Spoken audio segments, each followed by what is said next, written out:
Hello everybody, welcome back to another Minecraft video. My name is XBGamer and thank you all for joining me today. As in this video, it's going to be a little bit of a different video. As you guys all may know, that the 1.18 part 2 of the Caves and Cliffs update was just released, and in this video I am going to be ranking my top 15 features of the Caves and Cliffs part 1 and part 2 updates. So not just part 2, but part 1 as well.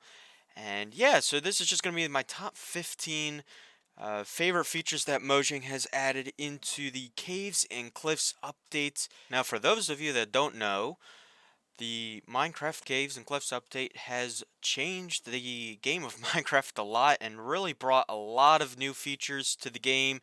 New way of how the terrain is generated, and it actually looks a lot nicer than what it did before. New biomes, new blocks, new mobs, just like in every update.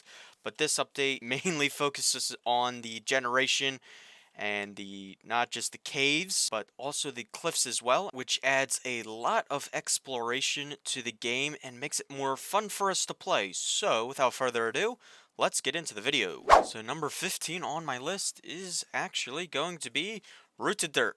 Now, Rooted Dirt is a nice looking block, just another one of those blocks that just adds adds a little bit to the game.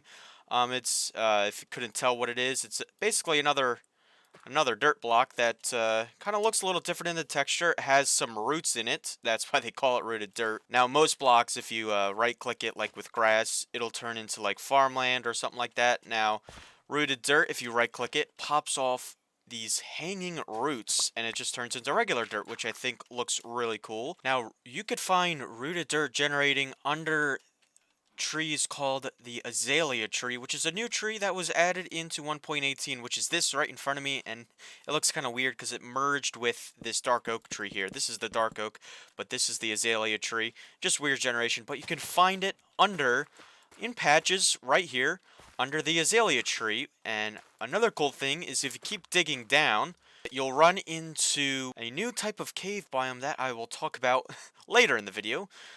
So this is where you could find the rooted dirt and all that. Now, number 14 on my list is another one of those blocks that just works with everything, and this is another added block that we kind of need in the game.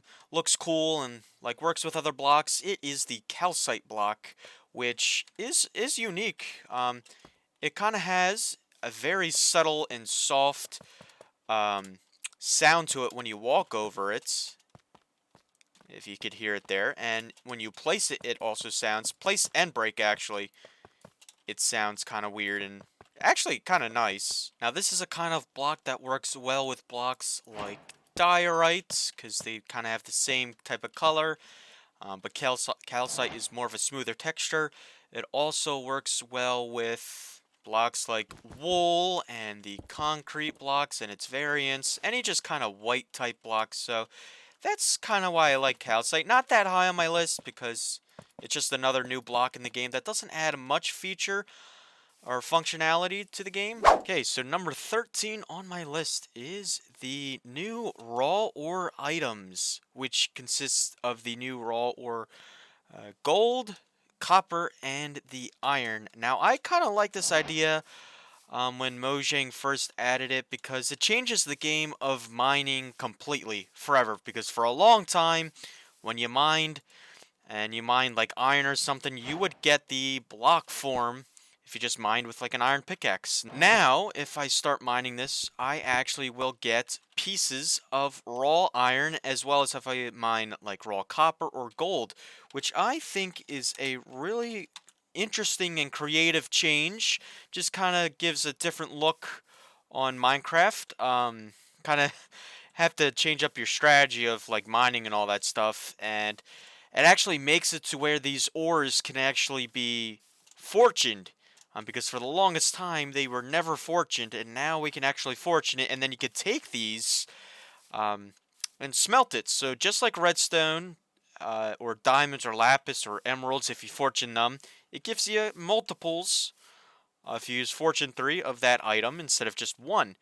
And the same goes for these iron, copper, and gold, which is fantastic. Which means, gold farms and iron farms will be, and copper farms will be less used because people will want to be mining more. And now that you can fortune it, you might get a lot more copper and a lot more iron than you would before. And also to fit in this category, the addition of the raw iron block, the raw copper block, and the raw gold block, just other building blocks that Mojang has added for us, which now they're expensive building blocks, but I think they look like really cool. I do like these blocks a lot, especially the gold one and iron. The copper, I really don't know what that could be used for, but like, ooh, especially the iron. You could use this for like texturing nature stuff and all that stuff. But I like the new addition of the raw ores and all that stuff. I think it was a great idea that Mojang has added, and you know, the good spot for 13 on my list. Now, number 12 on my list is actually right in front of me. It is the addition of the powdered snow, which is really cool. It's a very strange and unique block, just like most of the blocks that are in this update. And what is really cool about it is you can walk in it and you freeze. You basically walk right through the block, and it has a cool animation on the screen there, and it shivers you, and you actually can take damage. If I go into survival mode, my hearts turn blue and I start to freeze, which I think is really cool and has nice sound effects. And then when you get out of it, you know, it takes a little while for you to, you know, warm back up again, which I think is a nice feature. And this block can basically only be placed in bucket form, so basically you have to take a bucket and it might help if I get an empty bucket. If you take an empty bucket and grab the powdered snow and you can place it somewhere else in the world, that's something I think really cool that Mojang has added. The addition of powdered snow, and also what's cool about it is you can sink in it and mobs can actually get stuck in it as well. So yeah, powdered snow, number 12 on my list. Now, number 11 on my list is a block that is one of my favorite blocks in the update and one of my favorite blocks in Minecraft because I use it almost all the time, and it generates basically everywhere below the world. It is the Dripstone block. It is such a cool block. It has so many unique, you know, characteristics to it, and it can be crafted into other different blocks, and it's just a great block, just of how it looks and what you can do with it. So Dripstone, if you don't know, spawns, if I go into spectator mode, spawns way below the surface, below Y level 0, all the way down here. It spawns all along the caves, and it's basically below Y level 0, basically stone above here. It's just replaced with Deepslate, which is really cool. So if you silk touch Deepslate, you get this, which is basically a slightly different texture than the cobbled Deepslate, which is basically the same thing. But if you don't use a silk touch pickaxe on it, the texture's just a little bit more rougher on this one. If you silk touch it, you get to this one, which is a little bit smoother. But this block is where it's at here, because this, you can craft this block into the polished Deepslate. You could also craft it into bricks, and then you can also craft the bricks into the tiles. And oh man, it just keeps going on. And then there's cracked variants of that, chiseled, the cracked variants of the tiles. It's just an awesome dark tiled block to play around with, and we never really had a dark tiled block like Deepslate before in Minecraft, other than using nether bricks, which is kind of a purplish, dark purple type of block. But this works really well, and it's very unique because of all the different variants you can craft it into, and it spawns all over the place, just like stone. So number 10 on my list is actually all the new foliage that Mojang has added to the game, such as the new azaleas, the regular azalea, and then the flowering azalea, which has these nice flowers on it, as well as the azalea leaves, just a new leaf type, as well as the flowering azalea leaf. Also, the addition of the spore blossom, which adds a nice atmospheric effect with all the particles around it, and it just looks really cool. Nice little drippage effect there. The hanging roots, which is another cool little detail that you could add in your builds, as well as the drip leaf, which is really cool because if you step on it, they actually kind of buckle under you and they fall.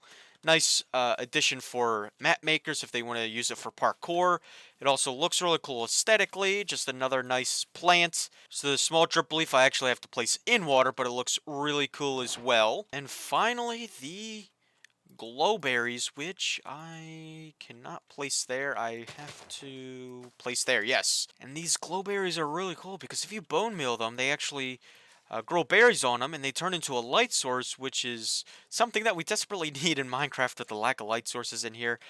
But it looks really cool. Number 9 on my list is actually all of the new mobs that Mojang has added, such as the goats. Oh my gosh, these goats, they're so cool. These goats look really cool. They jump really high, they make weird sounds, and they're just really cool mobs that Mojang added. And another mob is basically everyone's favorite, which is the axolotl, which they look really cool. And they swim around. They're another aquatic mob, and they come in different variants. You see pink there, white there, saw yellow. There's a rare blue variant that I haven't seen yet, but they they make very soft and subtle sounds. And another cool thing with these axolotls is they actually do attack, as you just saw right there. They are they are predators. They're very vicious, and they're just attacking everything in the water. But they are one of my favorite mobs, and the last mob that was added is the glow squid, which is a pretty interesting mob. They are mainly found below in deep levels, but I occasionally fly around my survival world and do find them up close to the surface, but they spawn in the water, and it's just another cool mob. Number 7 on my list is actually the Amethyst. And not just the block, but the block is in itself really cool. It's very unique because it's the only block really, maybe besides Calcite, that produces music. If you walk on it, if you break it, if you place it, it produces music. But Amethyst is really cool because you can find it generating under the world in the caves, kind of not really that exposed. They come in what it is called an amethyst geode, which is one of these things right here. And now these actually form with crystals that light up, as you can see here. So these are called the amethyst clusters, which spawn on these budding amethyst blocks here. And yeah, they just spawn in these little rooms surrounded by new tough block and calcite. And they just look really cool. Nice little block that they added. Number 7 on my list is another light source, which is very different from the glowberries, which we saw earlier in the video. It is actually something that aesthetically looks really cool and something I always wanted in Minecraft, which is the candles. So they come in all different colors as we see down here. They can be dyed, and they are very cool because you can place as much as 4 into one little pile here. So you could do 1, 2, 3, or even, whoops, or 4. And now the only unfortunate thing, you can't mix the candles, do green, white, or red, or something like that. It has to be the same color, but they look really cool. And the animation when you light them up looks really cool. And you can also place them on top of a cake. Now you can only just do 1 and light it, and you have yourself a birthday cake. So candles, something that was really needed to be added in Minecraft, as it just adds that other, like, extra creative element to your Minecraft builds and all that. Number 6 on my list is a block that maybe people might not have thought of, but it is actually the Deepslate block. And the reason why this is cool is just like many blocks like the Calcite block and the rooted dirt block, this block goes well with a lot of blocks, and mainly the dirt variants, mainly the dirt and coarse dirt. And it goes really well with the rooted dirt block and granite and dripstone. Oh, I didn't even get granite. There it is. So it goes well with granite and dripstone, just like Deepslate can be found underground. and it can generate in formations like this, which is so cool. So it has its own biome, the Dripstone Caves biome, and man, it adds another element to caves, doesn't it? It just looks so cool. And another really cool thing is kind of another separate block, but it's not really a block, is these pointed dripstones, which can be hung from the ceiling and get like infinitely big, as big as you want them. You can break it, and it satisfyingly falls to the ground, and it can be placed at the bottom and all that stuff. And yeah, dripstone is just such a really cool block, and it basically forms all over the underground area. And as you can see down there is the Deepslate there, but number 6 on my list is dripstone, and mainly because of these things, the stalactites, stalagmites, or in this case they're called the pointed dripstone, which is very satisfying, and it just looks really cool. Now, number 5 on my list is probably one of everybody's favorite blocks that Mojang has added. I've used it basically almost all the time ever since it's been added, and it's my number 2 favorite block in this update. But number 5 on my list is the addition of the copper block. Now, this is not like any other block, man. This block has characteristics. A, it looks really cool. It sounds really cool. Um, yeah, I mentioned it already looked really cool. And the thing that makes this block really cool is that it's the only block in this game that really goes through a cycle and it changes, meaning it oxidizes. Just like in the real world, this copper block in Minecraft will actually oxidize and turn itself green. So there's 4 different stages of oxidation, as you just saw right there. There is, what is this stage? The exposed, then it goes to weathered, and then it goes to the fully oxidized stage, um, which is really cool, really useful for building. And what's really cool about it is it has a random, extremely long and random time of when the blocks oxidize and all that, and it comes in different forms of stairs and slabs, and a nice cut, very clean and cut copper form, which is used in a lot of my builds. And it also, like I mentioned before, has its own ore, so you could find this underground generating in very large pockets of copper. So copper looks like this, and it has, like I mentioned before, its own raw block of copper. Now this, unfortunately, doesn't oxidize, but it looks really cool. So yeah, number 5 on my list is the copper block. Now, number 4 on my list is something that us builders have been dreaming for a long time in Minecraft, which is, it's not a block, it is nothing block-wise or not a mob or anything like that. It is the fact that we have now extended world heights. So previously the world went up to 256. They expanded that 64 more blocks. And now the world can go all the way up to Y level 320. As well as 64 blocks below the previous Y level 0. Which we did see before. But if we go into spectator again, you can see we are now at Y level 0, and right below Y level 0 is where all the Deepslate stuff hits, and the newer and bigger caves begin. And it's just 64 more blocks of just awesomeness.